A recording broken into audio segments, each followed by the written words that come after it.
How you feeling, Chief? Welcome to Fight Week. Yes, sir. First and foremost, where the hell have you been?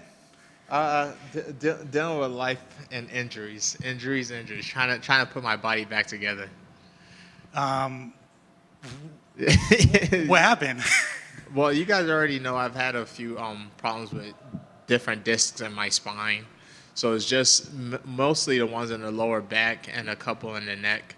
So that's really trying to mitigate that and trying to be pain free, trying to live as a regular person before focusing on being a fighter. So if you can't be pain free doing regular people stuff, it's a little bit hard to get into fist fights.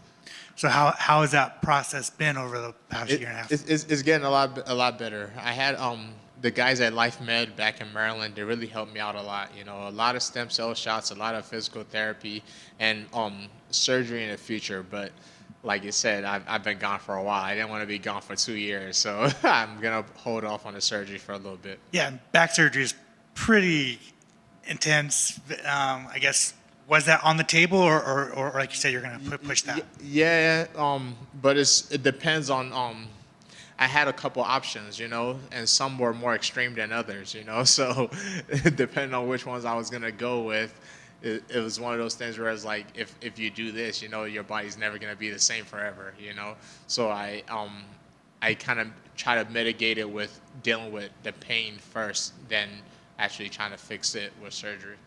Yeah, back issues for a professional athlete, it's kind of scary, right? So I guess what's kind of been your mind and like your thoughts about it all? I mean, it is what it is, It's I'm a very optimistic guy, positive guy. So, if these are the cards that you're dealt. You just gotta work with it.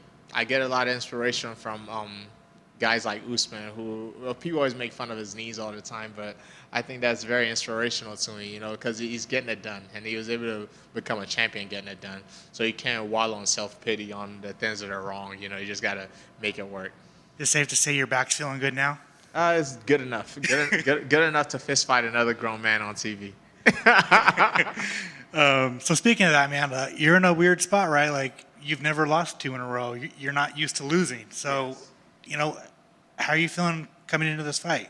To be honest, man, short memory is everything is brand new to me. Every single fight is brand new.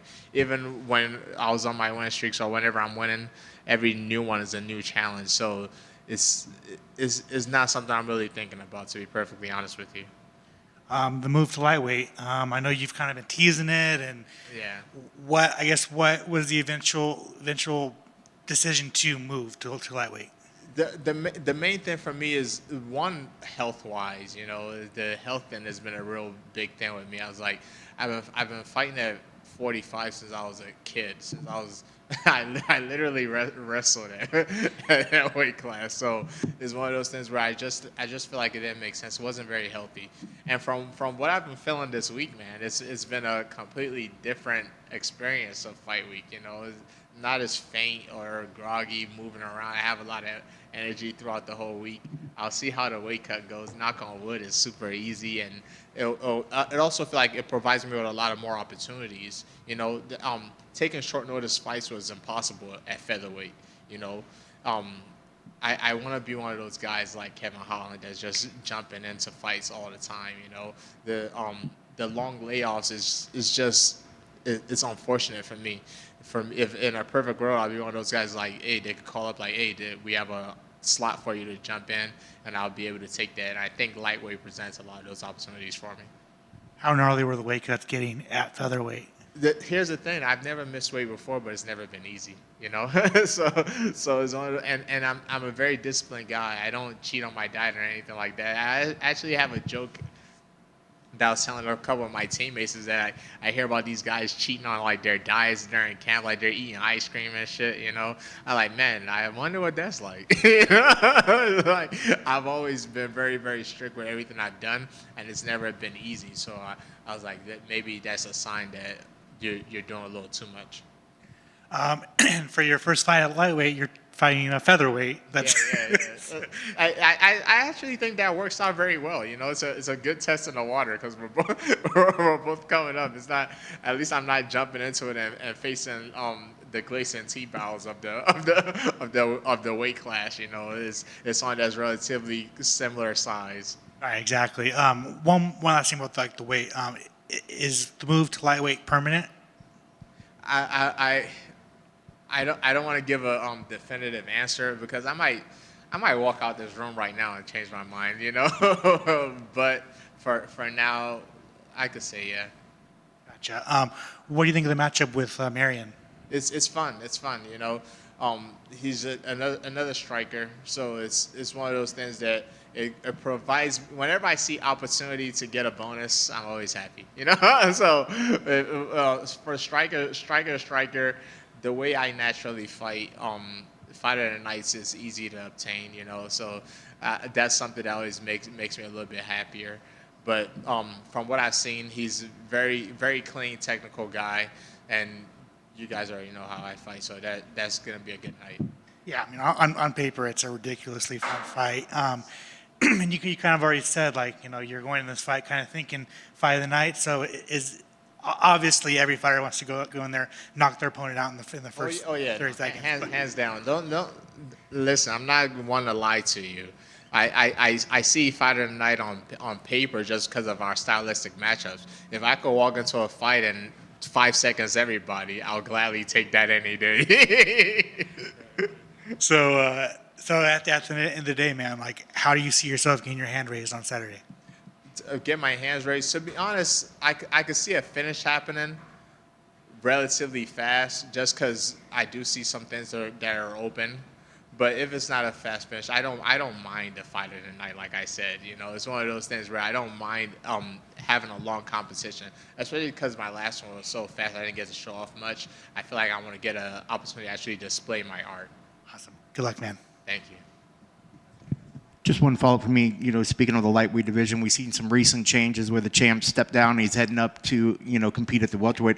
I guess your thoughts on Ilia versus Charles, you know, going for the belt. You know, I don't know if you have predictions for that. And that's a fun fight, man. That's a very fun fight. There's a running joke online about Topuria is like, people want to like him, but he just keeps on taking out everybody's favorite fighter, you know? And here he is again fighting Charles, you know? He's a very fun guy to watch, and that's going to be a hard fight, man. I want to see what he looks like at lightweight, you know, because the only person we ever fought him fight was Jai Herbert. So if his power translates the same way it does at featherweight, which I do 100% believe it will, I see him becoming a two-division champ. and then how do you think Islam does going up and fighting at the welterweight? Now that's going to be a little harder. Like I don't know how big. I've never seen Islam in person. I don't know how big he is, but that weight class is rough, man. 170, they got a lot of dogs at the top of that weight class, and it's one of those weight class where wrestling is not going to be a problem for the challengers. You know, there's a lot of good guys that have either good wrestling defense or they are the wrestlers themselves. Like, I can see him and like Sean Brady having a hard time, you know, him and Usman having a hard time, you know. Like, he might have a little bit easier times with some of the strikers, but even the strikers move around relatively well to where they can avoid him. That's going to be a little bit harder for him than it will be for Topuria. Did you watch the fight between Bilal and Jack? Did you? And yeah, I was going to wonder what your thoughts, because a lot of people, you know, Jack's a decent-sized guy himself, you know. So what did you think of that performance and him getting that belt? It was a great performance, man, because Bilal's a dog, you know, but Jack was just a little bit better technically on the striking, you know. It was a good fight. A lot of people are giving Bilal a slack online about how the fight went, but it wasn't. People watch stuff with revisionist history. It was a very close fight. When you watch it, it wasn't like he was getting like destroyed. You know, it was a very close fight. But man, Jack Della, man, his boxing is good, man. I like the stuff I see from him.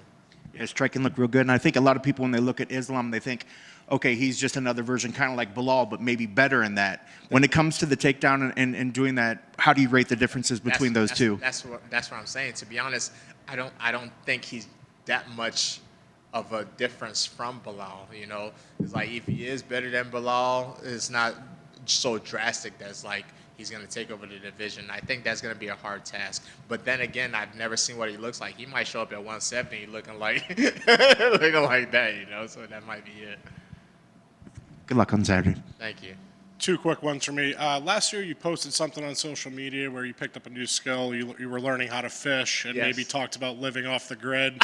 With everything going on with grocery prices and stuff, have you done any more fishing and have put any more thought into living off of the grid? Listen, a while ago, I think back in the day, Greg Gillespie, he got on the mic and he was like, "I'm the best fisherman in the UFC."